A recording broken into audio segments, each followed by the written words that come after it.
Olá, investidores! No vídeo de hoje nós vamos falar sobre o setor elétrico. Então, vamos falar aí sobre as empresas de geração, distribuição e transmissão. Vou trazer para vocês aqui a Equatorial, a Eletrobras e a Taesa como exemplo do setor. Nós brincamos aqui internamente que é um setor fácil de entender, mas difícil de explicar. Então, é um setor que tem bastante complexidade.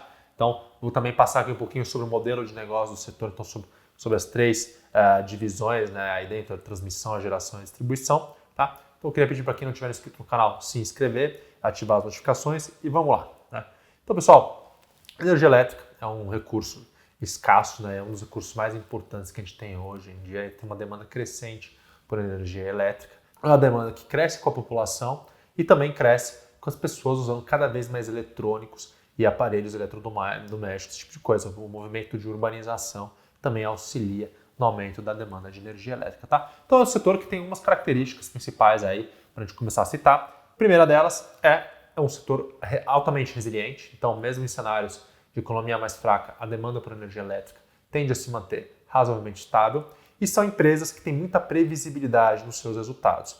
E por que isso? Porque é um setor bastante regulado, tá? Então você tem um setor regulado pelo governo, por autarquias, por outras instituições, tem políticas bem claras, definidas, a maneira como as empresas são remuneradas, é tudo feito via contrato, tem um órgão regulador controlando isso, e são empresas então que a gente tem um grande grau de previsibilidade nos seus resultados, o que torna elas também empresas que os investidores olham como boas pagadoras de dividendos e empresas que acabam em momentos de volatilidade do mercado sendo investidas por esses investidores, buscando portos seguros. Tá? Então, colocando para vocês aqui o panorama do setor, né? Então vocês conseguem ver aqui a geração, transmissão e distribuição, chegando ali no consumidor final. Primeira parte do setor, vamos dizer assim, que a gente vai falar, é o da geração de energia. Tá? Então, o que a geração faz? A geração, ela converte recursos de fontes naturais em energia. Então, no Brasil, 65% da nossa matriz energética é de energia hídrica. Então, a água ela passa por essa turbina, gera tração nessa turbina, e dessa maneira você acaba conseguindo gerar energia. Outras maneiras que você aprendeu a fazer isso, usando também a força do vento, né? Hoje a gente faz com energia solar, mas basicamente você está transformando uma fonte de energia, né? Um recurso natural, em outra, está transformando aquela energia em energia elétrica que a gente consegue colocar dentro da rede. Tá? Então essas empresas elas são responsáveis aí por construir toda a estrutura para capturar os recursos naturais e transformar em energia elétrica que a gente consegue usar dentro das nossas casas. Né? E aqui é importante fazer uma citação que o Brasil é o país com uma das matrizes energéticas mais limpas e sustentáveis do mundo. Tá? Então, colocando para vocês aqui na tela, ele tem 65% de energia hidráulica, daí solar e eólica, que representam 7%. Temos energia por biomassa também representando 8%. Biomassa também, energia vista como energia limpa, porque você acaba reutilizando, tem um processo de reciclagem envolvido. E quando você compara isso à matriz energética mundial, a gente vê que no mundo a fonte de energia mais utilizada é carvão. 38% da energia do mundo advém de carvão. E aqui a China provavelmente é um dos grandes contribuintes. Tá? Na China eles têm um inverno bastante rigoroso e carvão ainda é uma fonte de energia bastante utilizada por lá. Então você tem também, a gente pode olhar aqui, tem um pouquinho de petróleo sendo utilizado, né, gás natural e nuclear. Tá? Mas então o Brasil tem uma matriz energética bastante mais limpa.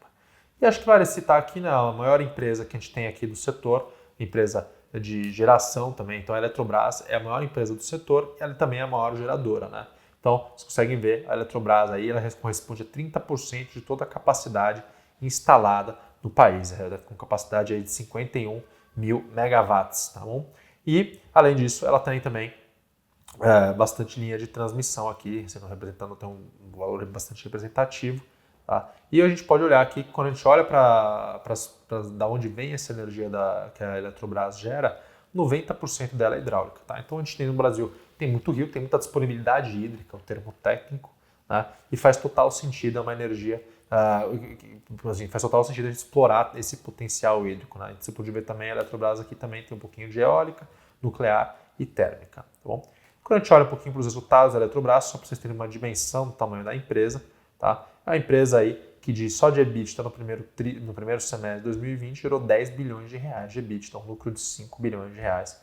O lucro recorrente aqui de 2,5 bi, tá? Então acho que vale mais a pena a gente olhar para esses valores recorrentes aqui embaixo, não excluem efeitos não recorrentes. Então a gente tem aqui no primeiro semestre de 2020, tem a remuneração da RBSE, que deve ter sido um efeito não recorrente. Então, acho que vale olhar esses números de baixo. Mesmo assim, ainda dá para ter uma noção do tamanho da empresa. Dentro do setor, então, o segundo lugar para onde a gente vai, dentro da linha da cadeia, é a transmissão. Tá? Então, depois de gerada essa energia, ela precisa ser transportada até onde a demanda se encontra. E a transmissão é responsável por levar essa energia das fontes geradoras para os grandes centros de distribuição. Tá? Então, elas são responsáveis por construir as torres, implementar essas, vamos dizer assim, construir as torres, implementar essas linhas e fazer a manutenção daquilo para garantir que a energia chegue do ponto A até o ponto B. E aqui vale destacar a Taesa, que é um dos maiores players de transmissão no Brasil. Então, como vocês podem ver aqui, a Taesa tem 39 concessões aí pelo Brasil inteiro, tá? E ela conta aí com 2,735 bi de receitas anuais permitidas, de RAP, tá? Então, a gente vai vou explicar um pouquinho mais para vocês mais para frente sobre o modelo do setor de transmissão com mais detalhe, né? E aí, então, que todas as empresas elas têm o que a gente chama de RAP, receita anual permitida, é o quanto elas vão ganhar ali, como se fosse o aluguel que o governo está pagando para ela, o sistema está pagando para ela operar aquele negócio. E o terceiro segmento desse setor é o segmento de distribuição, que é responsável por pegar a energia da transmissora e entregar na porta da sua casa. Tá? Então, essas empresas elas são responsáveis por construir toda a estrutura, né, de fiação, tudo dentro desses centros consumidores. Elas recebem do governo uma área de concessão, que podem ser estados, em geral você tem contrato de concessão de estados. Então, a empresa ela faz um pagamento, a gente chama de uma outorga, por o direito de explorar aquela concessão e ela tem uma obrigação de investimento naquela concessão. Então, em geral, quando você vai fazer um leilão de uma concessão, o governo fala, olha, você vai ter que investir X bilhões de reais que seja por ano nesse negócio para você melhorar a infraestrutura, entregar energia com mais qualidade para as pessoas nesse lugar. Em troca, a gente vai te remunerar a uma tarifa determinada que te dê um retorno satisfatório. Né? Então, elas são responsáveis por toda a construção dessas linhas que chegam até o consumidor, os postes, as centrais, todo esse tipo de coisa, e responsáveis por fazer o faturamento, né? Então por cobrar o cliente final pela conta de energia que chega na sua casa.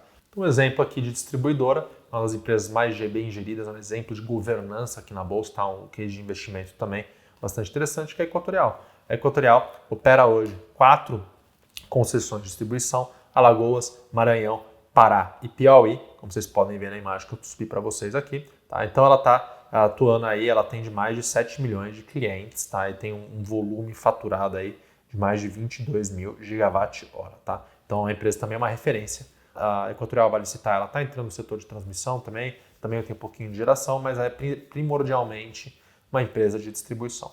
Tá? Então agora eu vou falar um pouquinho mais detalhe como essas empresas, na verdade, ganham dinheiro de fato. Tá? Eu acho que quando a gente pensa em como uma empresa ganha dinheiro, acho que vamos pensar na receita, custos e lucro. Tá? Então a receita, basicamente, a gente pode pensar para as empresas que é a quantidade versus o preço de venda. Tá? Então quando a gente olha para o setor de geração, a gente pensa aqui que as empresas de geração elas vão vender uma determinada quantidade de energia a um certo preço. E tem duas maneiras como elas fazem isso. Elas podem fazer isso em leilões regulamentados, onde ela tem um preço definido, prazo e destino da eletricidade. São contratos, em geral, de 15 anos, tá? E são leilões regulados pelos órgãos do setor, a ONS e a ANEEL. E a segunda maneira como essas empresas têm suas receitas, né, recebem suas receitas, é vendendo no que a gente chama mercado livre, diretamente para o consumidor. Tá? Esses são contratos também regulados, mas eles são independentes, eles não têm que passar pelo órgão regulador, pelo Sistema Nacional, e tem preços e quantidades definidos entre as partes. Tá bom? Então, e vale notar que o sistema, a maneira como os preços são definidos dentro desse sistema nos mercados são via o sistema de bandeira. Tá? Então, no Brasil a gente tem o que chama o SIM, o Sistema Interligado Nacional, tá? Que é o sistema que, vamos dizer assim, você pode definir ele como a capacidade de geração do Brasil todo. Porque o que acontece? A gente tem uma matriz energética, mais de 65% composta por hidrelétricas. E essas hidrelétricas, elas têm uma capacidade de geração de energia. Então, quando uma geradora faz um contrato, ela diz que, em média, ela vai entregar X de energia ao longo do ano para o sistema. E aí, ela joga aquela energia para dentro do sistema, né? Só que tem momentos que tem secas, tem outros momentos que tem mais água. Né? E nos momentos de secas, as hidrelétricas não conseguem suprir a energia necessária e o regulador acaba tendo que acionar as térmicas, que são energias mais caras. Então, você tem, a gente brinca, você tem uma pirâmide dentro da energia elétrica, né? Então você tem na base ali as energias, né? Então, você tem a hidráulica, a hidrelétrica, ela está gerando ali o tempo inteiro. Quando ela falha, né, você tem que acionar outras fontes de energia mais cara. E nesse momento que entra o sistema de bandeiras e tarifas. E quando acontece isso de ter que acionar as térmicas, alguém tem que pagar essa conta, né? Tem que pagar esse custo é dividido pelo sistema inteiro, né? E aí você, consumidor, acaba entrando no sistema de tarifas, a conta acaba sendo repassada para você e vai parar lá nas mãos da geradora também. Então, tem aqui, como vocês podem ver, tem a bandeira verde, amarela, vermelha patamar 1, vermelha patamar 2. Tá? Então, o próximo segmento aqui do setor, que a gente vai falar como recebe, são o setor de transmissão. Então, o setor de transmissão tem, como eu falei anteriormente, eles têm a RAP, a receita não permitida, que tem a receita de uma característica de renda fixa. Tá? Então, essa receita é definida, a receita que eles definem no momento da concessão, que vai remunerar os seus investimentos a uma taxa adequada, é reajustado tem ajustes periódicos dessa tarifa e são geralmente ajustadas por inflação, subtraído um fator X. O fator X, de uma maneira bem simples, é o índice de produtividade. Tá? Então, todo ano você tem subtraído um pouquinho daquele seu reajuste para colocar ali na conta que você deve ganhar alguma produtividade para bater a inflação. Tá? Então, no final das contas, como eu comentei anteriormente, a transmissora está sendo remunerada pela disponibilidade da linha dela. Tá bom? Então, e aí por último, acho que o segmento mais complicado de entender é o de distribuição. Tá? E elas são remuneradas pela quantidade de energia que elas vendem para o seu consumidor e pelo preço praticado em cada região. Tá? Quando a gente olha eu peguei aqui a apresentação da Equatorial, que eu acho que vale a pena falar um pouquinho mais de detalhe para vocês sobre isso. Então, são empresas que têm ciclos de revisão tarifária de 5 anos, tá? E elas, né, então, quando você olha para a receita, na hora de formar a tarifa de uma distribuidora, eles fazem uma distribuição entre o que são custos que a distribuidora consegue gerenciar, que eles chamam de parcela B, e os custos não gerenciáveis. Você pode ver que eles chamam de parcela A. Tá? Então, custos não gerenciáveis, eles vão compor a tarifa dela, aquilo ali vai entrar na tarifa de qualquer maneira. Os custos regulatórios, né, que é o que a empresa consegue gerenciar, ali a empresa, dentro do momento da revisão, né, o órgão regulador ele considera o nível de custos regulatórios. Se você, empresa, conseguir entregar melhor do que aquilo, né, você vai ter um retorno maior sobre o capital. E é aí onde essas empresas atuam sempre. Tá? Então, os custos não gerenciáveis, que é encargo setorial, custo de compra de energia, encargo de transmissão, principalmente, esses a empresa não tem controle. Tá? Então, esses aí ela acaba todo ano, toda vez que tem uma revisão, então, anualmente e depois a cada 5 anos, acaba sofrendo um reajuste, mas onde ela tem espaço para operar aqui na parcela B, tá? Que acaba é reajustado a cada 5 anos, esse valor aqui de acordo com o quanto de volume cresceu, quanto ela investiu, tem uma série de variáveis, né? E desse lado a empresa ela consegue extrair performance. Tá? É um bastante complexo sistema de como é montada a tarifa da distribuição. Tá? A gente poderia fazer um vídeo só sobre isso. Se vocês tiverem interesse em ver um vídeo só sobre as distribuidoras como modelo de negócio, explicar em um pouquinho mais de detalhe como é feito o cálculo da tarifa dela. Tá? Porque isso aqui eu estou falando, né? Então você faz o cálculo de quanto é o seu custo da parcela A, quanto é o sua parcela B, para montar a receita que a empresa teria direito. Eles têm que dividir aquilo pelo número de consumidores, tem uma série de outras variáveis aí. Tá? Então a gente poderia fazer um vídeo sobre isso. Se vocês tiverem interesse, por favor, deixe nos comentários abaixo. Tá? Então quando a gente olha para os 3 segmentos, eles têm 3 pontos em comum. Tá? Então vamos resumir aqui. Todas as suas tarifas são reajustadas pelo IPCA, principalmente, então por um índice de inflação, e elas são subtraídas por um fator X. Então tem um índice de produtividade aí que subtrai para incentivar as empresas a serem cada vez mais eficientes. Tá? Além disso, todas as empresas elas são responsáveis pela construção, implantação e manutenção e operação do projeto delas, daquela área de concessão. E por fim, apesar das diferenças entre cada um dos segmentos, em geral, eles têm uma boa previsibilidade de receita. Tá? Então, eu estou colocando para vocês aqui um esqueminha, né? Todas elas passam por um leilão de concessão, pelas obrigações contratuais, construção, início da operação, ciclo de investimentos, manutenção, né? Até elas poderem pagar o que sobrar de caixa ali como dividendos. Tá?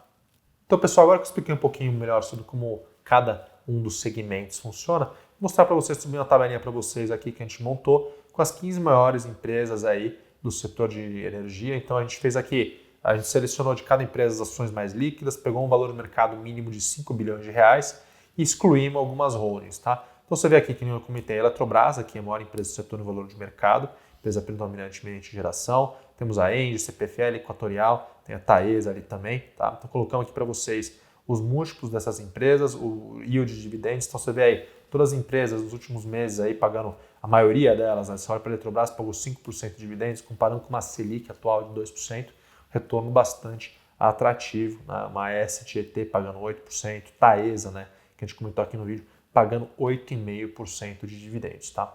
Então, o que vale notar aqui é que quando a gente olha para essas empresas, muitos investidores, além de olhar com elas como casos de investimento, como dividendos, né, elas também podem ter potencial de valorização das suas ações.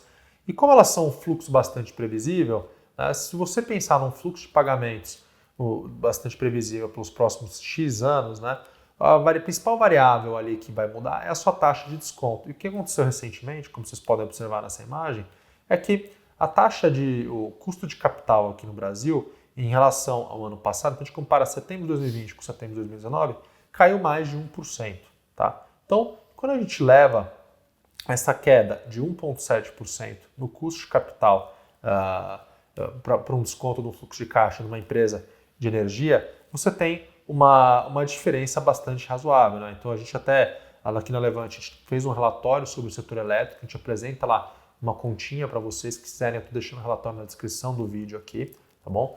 Então, lá a gente coloca para vocês aqui, né, que se você fizer, a gente coloca um exemplo de uma empresa fictícia, onde a gente faz o desconto a 7,7%, depois a 6%, para apresentar para vocês a diferença. Tá? Então, até vamos pedir para subir para vocês aqui também, tem uma tabela de sensibilidade, só para exemplificar isso. Então, a gente vê aqui que esse preço justo teórico dessa empresa, se a gente considerando ali no eixo esquerdo, né, você vê ali a 7,7% e depois a 6,2%, a diferença no valor justo daquele ativo. Tudo isso para ilustrar o quê? Que nesse ambiente de juros baixos, essas empresas se beneficiam muito. Tá? Então, tem oportunidades, a gente recomenda aqui na Levante a exposição ao setor elétrico, tem bastante oportunidade nesse setor, tá? Então, vale a pena de ficar de olho nessa dinâmica. Além do pagamento de dividendos, também tem potencial de valorização das suas ações.